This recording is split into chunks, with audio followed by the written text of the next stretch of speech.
నమస్తే express minute కు స్వాగతం. నేను నీలిమా. ఆంధ్రప్రదేశ్ కు సంబంధించిన అప్డేట్స్ ఇప్పుడు చూద్దాం.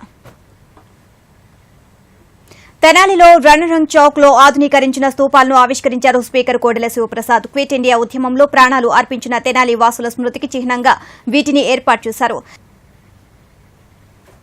దేశంలో పుష్కలంగా వనరులు, సాంకేతిక పరిజ్ఞానం ఉన్న కీలక రంగాల్లో వెనుకబడి ఉండడం యువతకు శాపంగా మారిందని అన్నారు లోక్ సత్తా అధినేత జయప్రకాష్ నారాయణ.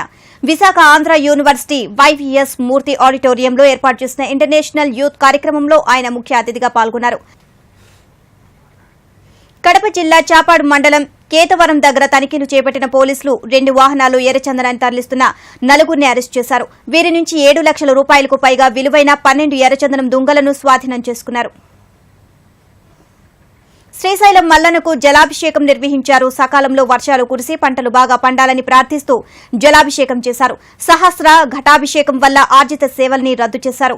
పాతాళ గంగలో ప్రత్యేక పూజలు నిర్వహించి కలశాలలో నీటిని తీసుకువచ్చి నందికేశ్వరునికి ప్రత్యేక పూజలు చేశారు.